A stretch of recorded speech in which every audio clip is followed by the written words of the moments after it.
Got the big old back and got a lot to talk about.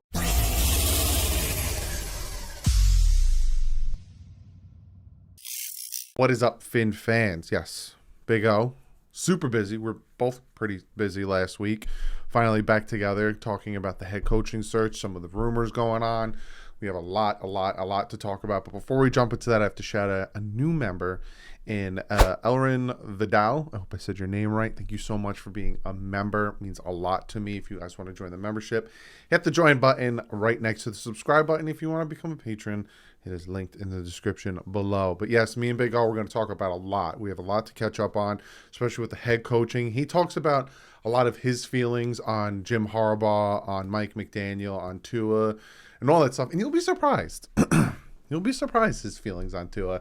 And if Tua doesn't perform this year, if he is here, again, I don't know. I'm not predicting the future. But you'll be surprised by some of his answers. But we're going to jump into the conversation with Big O, get back on track with the show. Didn't mean to rhyme there. But I still have a lot planned. So again, once we get the head coach signed, which hopefully happens soon, regardless of who it is. Everyone has sources that it's Mike McDaniel, Jim Harbaugh, whoever you want to say. As soon as he gets signed, it's domino effect. Free agent videos I'm going to make, cuts, re-signs. We're going to get ready for the draft. I have Miami Dolphin fan reaction to the 2021 season. We'll get the live stream giveaway. I have so much planned for you guys.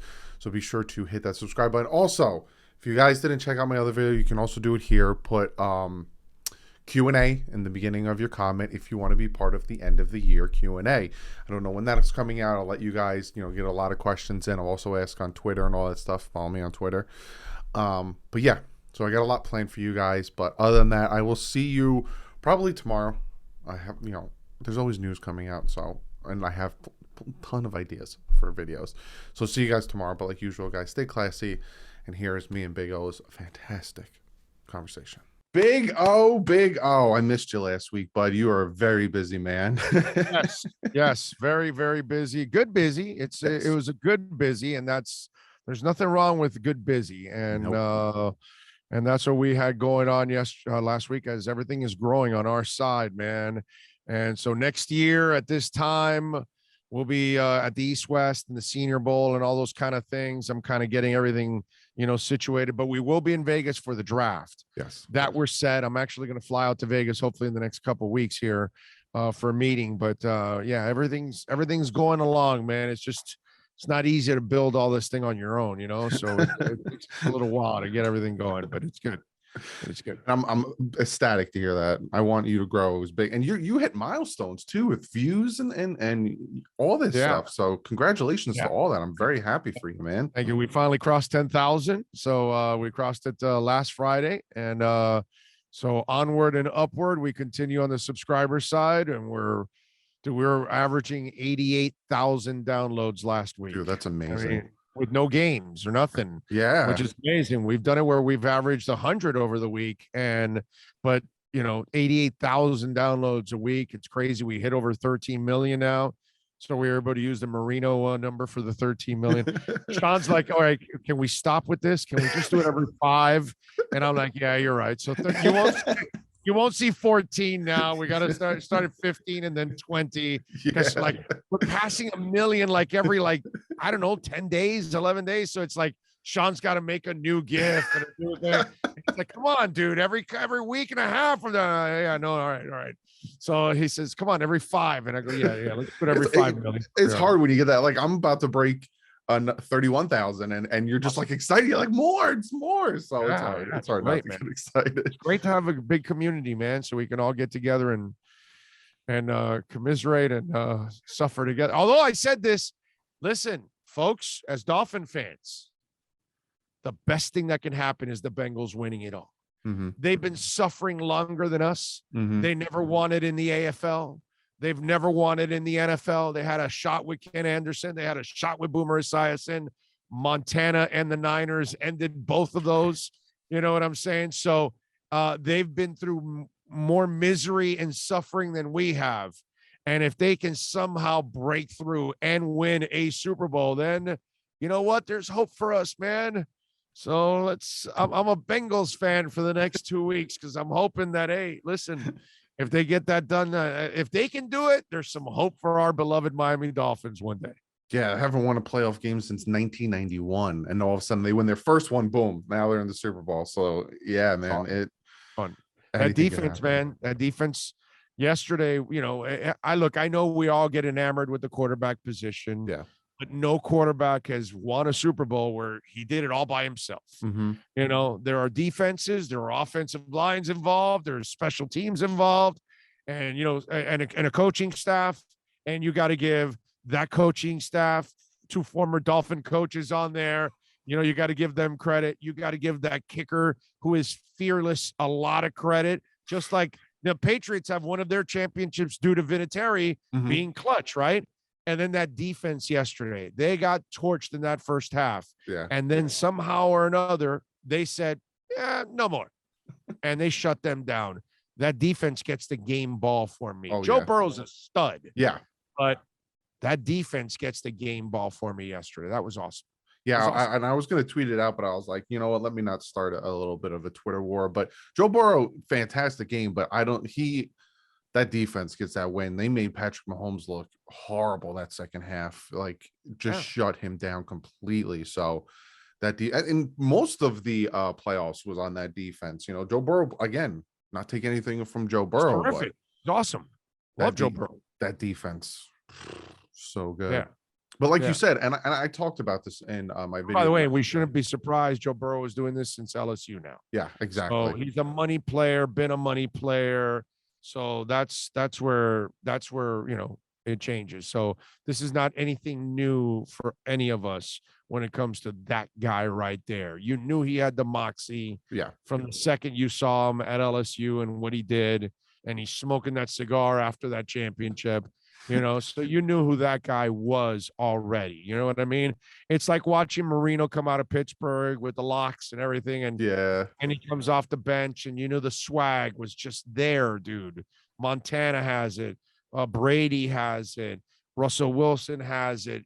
Hey, I know Mahomes had a crappy day yesterday, but that guy's got plenty of swag. There's those kind of guys that are just, and out of all the young quarterbacks that have come out the last 3 years, he is the one guy that really has already crossed that threshold that you look at him. And that's because you already saw it in college. So you're not surprised that he's doing it in the biggest stage. Because if you do it in the SEC, you can do it in the NFL. Yeah, 100%, 100%.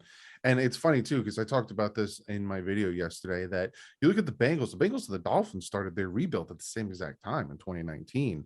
And it just so happens, the Bengals made different choices than the Dolphins, and now all of a sudden they're in a different situation. So, like you said, they also lucked into that first pick, which that helps out a lot. We ended up beating them to help them get that pick. You know what I'm saying? So it's just one of those deals, but it is what it is. That 2019 game too, the Bengals tried so hard to be like, Dolphins, look, we're trying to give you the first pick. We're coming back in this game. And Dolphins like, we're gonna win this thing. We're gonna win this thing. But we're gonna look at the coaches now. Looking at the coaching, we'll get this one out of the way because I know how you feel about it, and it makes me laugh. Jim Harbaugh. There's a lot of rumors coming out about Jim Harbaugh potentially. None of them credible. Not one is credible. No. Is it Rappaport? No. Is it Schefter? Nope. Is it anybody like big time, anybody covering the league? Nope. Anybody on the Dolphins beat? Nope. No. I just had Marcel Louis-Jacques on, who's one of our 5 Dolphin insiders, and he just said he thinks that Mike McDaniel could be named by the end of the week, and he hears, just like I do, there's nothing in the building about Harbaugh. Nothing at all. And so, look, I'm not a Harbaugh guy. I don't believe in Harbaugh whatsoever. I think he's a goof. I think he's built for kids, not for men. He was losing that locker room in San Francisco in the process. He had Andrew Luck, and he didn't win the national title. He's been in Michigan with every resource and hasn't done jack squat. To me, the Harbaugh thing is a whole bunch of hot air. So I'm not a believer in it.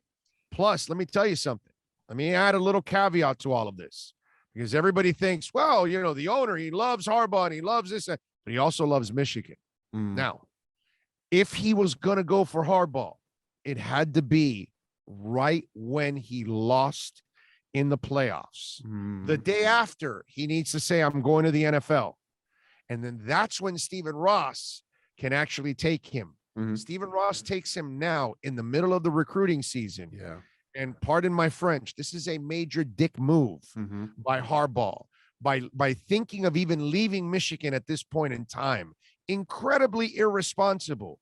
And it would be doubly irresponsible if the guy that puts the most donations into that school takes the quarterback in the middle of the recruiting season to screw his own university.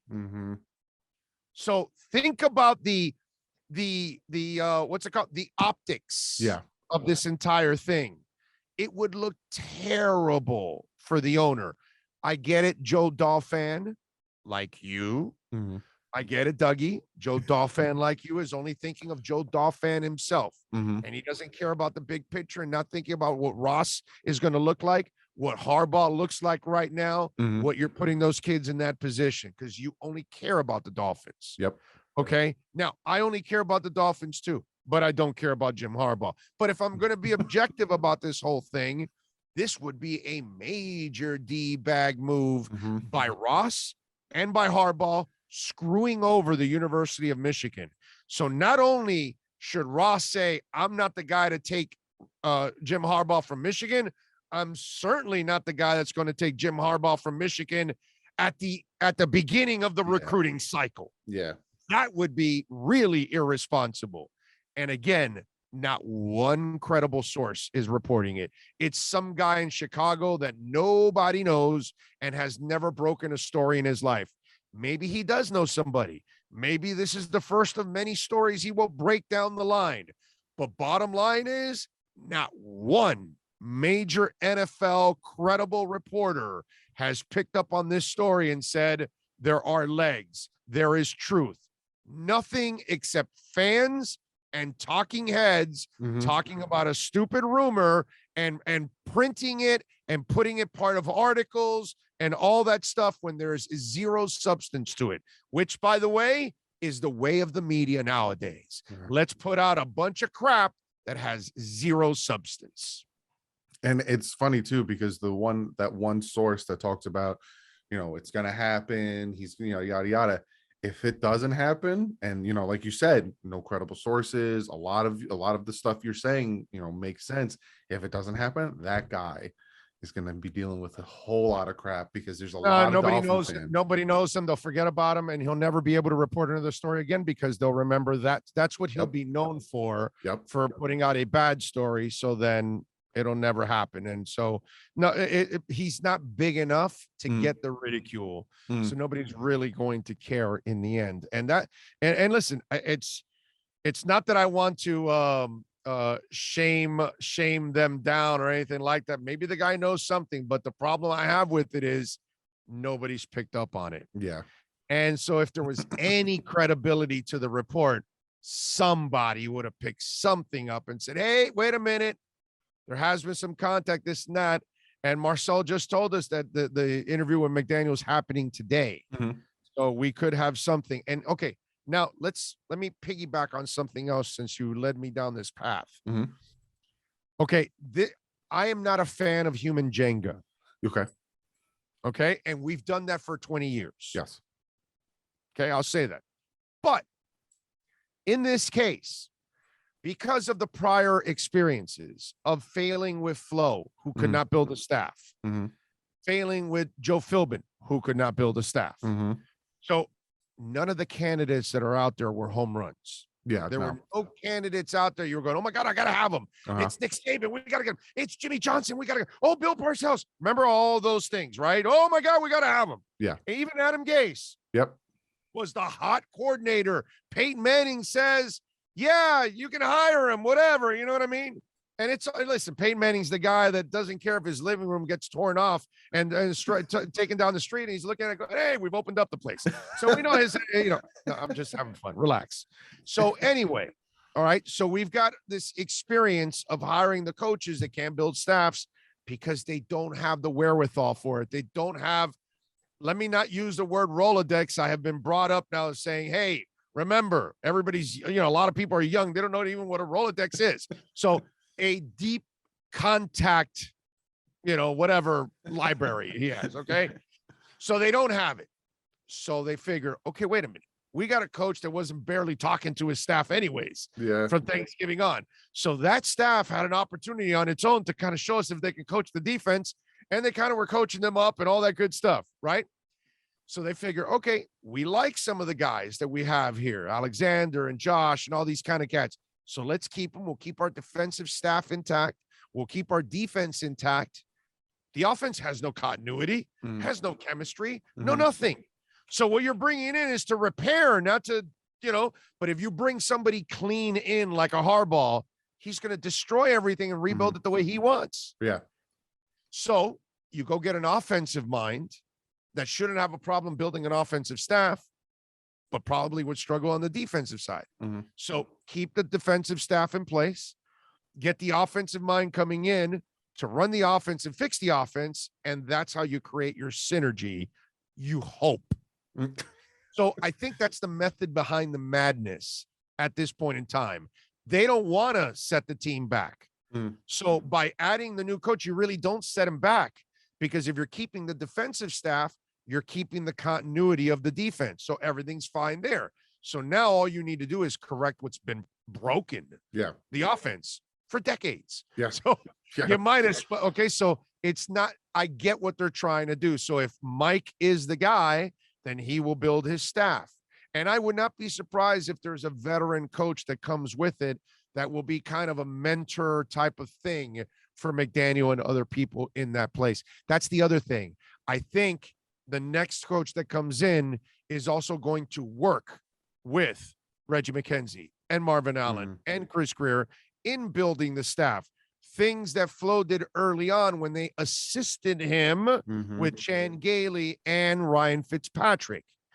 So hopefully a guy like Mike McDaniel will not screw up those relationships, and he will then allow them to grow and get better. Now, I don't know what he does. Now, here's the question I have for it. If you do hire Mike McDaniel, is he going to be the head coach and he's going to call the plays? Yeah. Because he does call plays in San Francisco. He doesn't call all of them. There are times that Shanahan will do it. So there is a little bit of both. Okay. So the people that tell you that it's only Shanahan, it's not. It's actually both. Somebody else on the show told me that Bieniemy doesn't make the calls, and Bieniemy makes actually all the calls. You could see it. You could see it. Of course. Reed will have a say in a fourth down or a third down. What do you guys do? Okay. Yeah, I agree. Hey, why don't we do this? That's every coach in the history of time. Okay. You know what I mean? So I think that this is what they're trying to do and they're trying to accomplish. And maybe they felt that Dable would be the guy, but Dable probably felt more comfortable with the GM that he'd been working with the last couple of years in Buffalo. So they moved over together to the Giants. And also, I think, believe it or not, Daniel Jones is a lot like the guy they just left in Allen. Now, Allen's got a much better arm. Not much better, but a better arm, because Allen's got a freaking cannon and a half. But Daniel Jones has got a good arm too, but he can run also. So I think they feel like they can kind of teach the same kind of offense. Yeah. And that's why, because obviously Tua can't run that kind of an offense. So I think those are the things that are happening in this coaching search. And this is what I think the Dolphins are thinking in how they're trying to put all of this together. That's why the Harbaugh thing never made sense to me. And I never gave it any credibility whatsoever, because all of the elements that I have just told you over the last couple of minutes. Now, one of the things I didn't like, and it had nothing to do with Tua as the quarterback, and I just didn't like the little caveat / stipulation they put on their coaching search, saying, "Oh, you have to work with this guy, and you have to." Do you think that hurt potential candidates? Like, I'm wondering why Doug Peterson was never given a chance to. Well, that's not us. Everybody, nobody's given Doug Peterson a chance. He's gotten a token interview or two, which is, by the way, what I think Flo is getting. He's getting the token interviews. He's not getting any serious interviews. That's what you got to ask yourself. Why doesn't anybody want Doug Peterson? Not just the Dolphins. Yeah. Why doesn't anyone want Doug Peterson? Did they think that Frank Reich was the real quarterback there? I mean, the Mm, real coach there? Because he's the one that's gone on to do a really damn good job in Indianapolis. No matter who's at quarterback, no matter what's going on, you're always somehow impressed with what Indianapolis is doing. And Frank Reich is the one guy that is kind of the common denominator in all of this. And so I just think that this year, Dougie, that there isn't a guy out there that everybody's clamoring for. It doesn't, like, you've got to have. So they said, well, listen, we drafted this guy. We believe in him. mm-hmm, Everybody believes in him in that building. It was only Flo that doesn't believe in him. mm-hmm. Okay. And also, I don't believe that the owner ever wanted Watson. Okay. I think the owner was after Watson because Flo was pushing it so hard. And you'll see now, if Watson gets clear before free agency and the Dolphins don't make a move whatsoever, it's going to tell you that they were never interested. It was only Flo. So I think that the problem is that there is no candidate out there that you need to bend over backwards for. Mm. So we can piece it together instead at this point in time, because why should we do what we've done for Philbin and we've done for Gase and we've done for Flo and it hasn't paid off? None of these guys have the you know, the stripes. They've not earned it. So we're going to do it this way. And we believe in the quarterback. We need to find out if he can play or not. So we want to try to build around him. And if we do it, we need to see if he can play or not. And I think that that's what it is. It's not so much forcing the issue. It's just that they kind of feel that this is their I mean, what the hell did you draft him for if you're not going to actually try to build around him? And whether the Giants are right or not, and with Daniel Jones, and I'm not a Daniel Jones believer, I never have been, but I can't argue with Mara when he says, we've done everything to screw up the kid, because he's never had anything around him that really, you know, resembles actual like consistency and logic around him. It's crazy. And the last 2 years of Tua, none of it has made sense. That what Mara came out and said, and the fact that Stephen Ross, like, I was bothered by that. Like, Mark came out and he was emphatic. We didn't do this. We didn't do that. That's on us, you know. And I was like, that's what you want. The Dolphins in forever have never said that about Chad Henne, Ryan Tannehill, or Tua Tagovailoa. And it bothered me that then you get Stephen Ross coming out and saying, that's not the plan to go after Deshaun Watson. And then he says, I like Tua, but the quarterback situation's up to the new head coach. Like, you couldn't say what you feel about the guy. Like, Mara. Remember, you got to look at it differently, Dougie. The Mara family is a football family. Yeah. Like the Rooney family. Yeah. Stephen Ross is a construction guy, a real estate guy that bought a football team. Yeah. So he's kind of a fan that is learning the game and really can't talk it, and you don't trust him. Where the Maras and the Rooneys can talk football and you respect it because there's back to the stripes. They earn the stripes. You understand? And so when those people talk, whether they're right or wrong, and whether their prediction is right or wrong or off or whatever, we look at the Maras and the Rooneys a lot different. I'm sorry, Stephen Ross. I love you, and I'm glad you're here. And I think you're a good owner overall, and you just got to get the right people, but you're not a football guy. No. And I think that's the difference, where when a Mara speaks, it's different than when Stephen Ross speaks. And also Maras and Rooneys will speak with more authority and confidence, because this is something they've been doing since they were kids. Because the team has been in their control, because it's the people before them that were in control. The older Rooneys and the older Maras, like Wellington, I believe, right, was the original owner, right? And so you see what I'm saying? So it's something, it's different when it's passed on a tradition, like the Hunts. Same thing. It's the same. That's royalty. You know, obviously he created the AFL. And so when you talk about the Hunt family, you're talking royalty.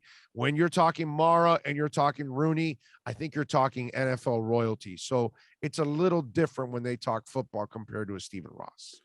Now, talking about Tua, I'm pretty sure you read Omar's article a few weeks back about the fact that some of the players, you know, especially one player said he feels like he's wasting his time What is your thoughts on that? Like, do you think there are I players in mean, the I locker know room? Omar is really tight with X, so I Mm. know I appreciate X sharing his thoughts.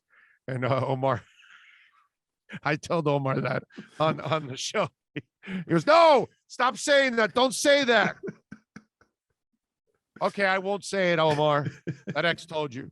But yeah, I mean, it's just an axe to grind. Mm. Here's the story I gave. When I read that story, I said, so one day I'm standing with a very prominent Dolphin Mm. that everybody knows, and we're watching Paul Soliai, and he goes to me, "That guy will never make it in this league." Mm. And Paul Soliai had this weird sideways stance, and it was early in his career. The Yeah. first 2 years, Paul Soliai was as useless as it gets. Mm. Okay. I mean, seriously, whatever object you have lying around your house was just as useful as Paul Soliai the first 2 years. Okay. And then somehow or another, years 3 and 4, the lights started to go on and he became a hell of a player. Mm-hmm. And so this guy was a great player. And he doesn't know Jack. He told me Paul Soliai would never make it in this league. Nah, he'll be out of football. That guy can't play. So don't go by what players say. I tell people this all the time. Ex-players don't know any more than you do if somebody's going to be good or bad. It's a crapshoot. Mm-hmm. Now, will you ever be able to tell a player X's and O's what's going on in a game? No, don't ever do that. Yeah. We're a bunch of dummies next to most players. There are some players that are kind of dumb and really, but anyway, most players will run circles around us, understanding what's actually going on in a game. Okay. Because they lived it, man. They game plan. They know, you know what I mean? Yeah. But don't ever think that a player, how many great players try to be coaches and GMs and fail miserably, dude. Yeah.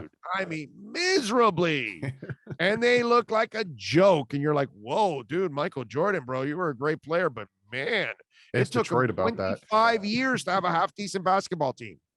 25 years. The greatest basketball player in the world can't come up with a decent basketball team ever. One of the greatest quarterbacks ever, John Elway, couldn't find a quarterback if his life depended on it. So true. By the way, best stat ever. They traded for Craig Morton. They traded for John Elway. They traded for Peyton Manning. Yep. And now they're going to trade for Aaron Rodgers. Yep. They've never drafted their own quarterback. Nope. I mean, if you want to go Brian Greasy, watch out with the dog. Oh man. Yeah. I read the article. I thought it was telling. There's some things in there that I was like interested on. I guess we'll see if Tua doesn't take that next step. Say they do put a lot around him. Are you ready to draft a quarterback in 2023? Oh, for sure. Of course. If Tua doesn't show us any growth, yeah, then you got to move on. Oh, I mean, I'm not stupid either. I will assess the situation as I get the information. You know what I mean? So wait, Big O, you're not like head over heels in love with Tua, and you'll never. I am head over heels in love with Tua, and I believe he can play. He can be the guy for us, and I believe he can lead the Dolphins to a title. I really believe that, but that doesn't mean I'm going to be right. I could be wrong, just like that prominent player was about Paul Soliai. You know what I mean? But I want to. At least I want the opportunity to fail. Yes. Okay. That's all. Yes. Don't you want that in life? Yeah. Don't you ask for that job, that promotion? Yes, sir. I can do the job. You just want a shot. Just put me in the room. To yourself, to everybody else, that you can do whatever it is. Be the manager of this, be the salesperson of that, be the radio host of that, be the insurance agent, whatever it is that you need, you wanted to prove to people that I can do this job. Yep. And when at least you get that opportunity, and if you fail, okay, you feel it sucks that you failed, but you feel good that at least you got the shot, and now you can live with it. Yes. And you can say, dude, I tried it. I really tried to be a great hang glider, and I'm just not. I'll never be that skateboarder that's going to be in championships. I'll be pretty good. I'll never be a singer of that will get a record company, but I can sing at a bar every weekend or whatever. You just want those opportunities in life. And that's all I want for Tua. Give him because I saw him with an even level opportunity in Alabama and he kicked ass. Yeah. So give him what Ryan Tannehill has. Give him what Jameis Winston and Taysom Hill have. Give him what Kirk Cousins have. Give him what Matt Stafford has. Just that's all I'm asking. Give him a decent team and let me see if he can sink or swim. And if he sinks, then I'll say humbly, ladies and gentlemen, I was wrong about Tua. At this level, he cannot be a quarterback. But I need to at least see him fail. That's all. And that's fair. That's it. That's all I'm asking. That's 100% fair. Like, and that's what I've been saying to people. People, you say anything good about Tua, you're instantly lumped into a Tua stan, a Tua lover, a Tua excusist, all that stuff. When in actuality, all we're saying is just give Tua what Mac Jones has. To me, Tua and Mac Jones are the same quarterback, but I think Tua has a little bit more athleticism to him. They're the same. I think he's a better quarterback, is what I think. I think he's a better quarterback than Mac Jones. Now, do you think, and I think this is one of the things that is hindering Tua, and I don't know if this will get better. Do you think the hip injury is affecting Tua? Because it seems like he's throwing weird towards the end of the seasons. Yeah. I think that this year he should be like fully healed at this point. I think this is the year where you were starting to build up that strength back into the hip. And I think with this offseason now, he should be back to normal again. Because remember, he took the field without even a year it being healed up. And so then now you start into your second season, and now is when you're really starting to completely heal. And he should now be completely healed. And now it should be to the point where he can really strengthen it and maximize whatever he is going to be. So I do expect him to be slightly stronger when he comes back, slightly better athlete, those kind of things. And more importantly, if you can get him the offensive line in the running game, then you will allow him to play fundamentally sound. Because let me explain something to you. The pass you saw, just like, Matt Stafford bounced one on the right side yesterday. Well, you saw Tua bounce the one to Hollins. Part of it is fundamentals. Yes. And while Matt Stafford has an arm that Tua will never have, Matt Stafford can make throws off balance and those kind of things. So can a Josh Allen, so can a Herbert. That's not Tua. So part of, he'll get better athletically. But I think in order for him to become what you need him to be, you got to give him a line and a running game that will open things up for him so he can reset. Yeah. So he's not throwing off balance. So he has time to plan himself and throw the right way to complete that pass to Mac Hollins. Not that he's running for his life, breaking away from the huddle and throwing off sideways to Mac Hollins. He just doesn't have that kind of body. But there's lots of quarterbacks that have been like that in this league over the years. That's a throw that Drew Brees would struggle with too. Lots of quarterbacks have struggled with that. So it's one, yes, he'll be physically better, I believe, when he comes back this year. He should be, this will be the max. This will be physically what you're going to get from him.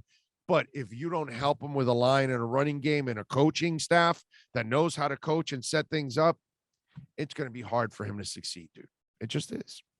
He's just not the guy that takes a beating back there and carries everybody. Oh yeah.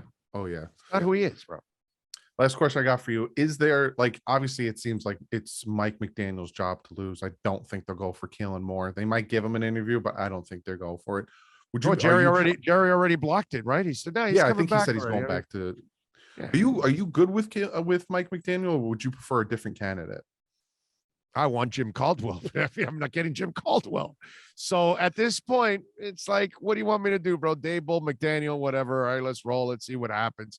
Here's the best part about all of this. The coach that's going to have the best success is the guy that we've been least inspired for. Yes. And it's just like, no expectations. Right. We always have all these expectations for all these new coaches. And this will be the one coach that we have the least amount enthusiasm for. And he's probably going to be the one that's going to hit on it. So, I mean, what the hell do we know, man? Yeah. We thought Jimmy was going to work. We thought Saban was going to work. We thought Parcells was going to work. And we thought those were sure things. Mm-hmm. And none of them worked out. So what the hell do we all know at this point in time? You know what I'm saying? You're 100% right. None of us know if, like, somebody panicked and said, "Oh my God, they got Dable. We're really screwing this up." And I'm like, how do you even know Dable's going to be a great coach, dude? Yep. Mm-hmm. None of us know. We don't know. So let's just ride it out. Let's have some fun and let's pray for the best, Dolphin Nation. That's all we can do. Big O, what you got going on this week? You got anything special going on? Well, we got plenty of insiders joining us throughout the week. We'll be covering this Dolphin story. As you all know, we start at 10 a.m. Eastern every day, 10 to 1 every day. We've got 5 different insiders that are exclusively on our show: Joe Shad, Omar Kelly, Alan Poupar, Marcel Louis Jacques, and Cameron Wolf. So there you go. We got NFL Network, we got ESPN, we got Sports Illustrated, we've got Sun Sentinel, and who am I missing? Miami Herald? No Herald. Palm Beach Post. There you go. For Joe Shad. So 5 different outlets plus yours truly. So we give you wall-to-wall Dolphin coverage like nobody on the planet. Please subscribe at Big O Radio Show on YouTube. And of course, Stitcher, Spotify, YouTube, all that's well, not Spotify if you're, a Neil Young fan or you hate Joe Rogan or something or what's going on. I never thought this would blow up the way it did. I thought they would just put Neil Young out of his misery. And now they're down $2 billion in stock. Foo Fighters are pulling out. There's a lot. Is it? No, but it was rumored yet. Have they officially said they're out? Yeah, like you said, it's rumored. I don't know if it's official. Right, it's rumored. Yet, like I know Joni Mitchell just said, "Pull my stuff." The best was David Crosby. He goes, "I want to pull it out, but I don't own my catalog anymore." That was the best. That was the best. So the person that bought the catalog is like, "Yo, dude, I gave you $150 million for this. I'm not pulling anything. I need every penny possible." Oh my God. Screw you, David Crosby. No, but yeah, that's some crazy stuff. So yes, no, but you can find it on all platforms, Amazon, wherever the hell you're at. Big O Radio Show, and follow us on Twitter at Big O Show as always, man. And catch us here. And we'll have Doug on our show too now. So we'll be alternating back and forth on our channels and having some fun. I'll see you next week, hopefully with a new head coach, and we'll have even more to talk about. Yes. Let's do it. You got it, my brother. Appreciate you. Fins up.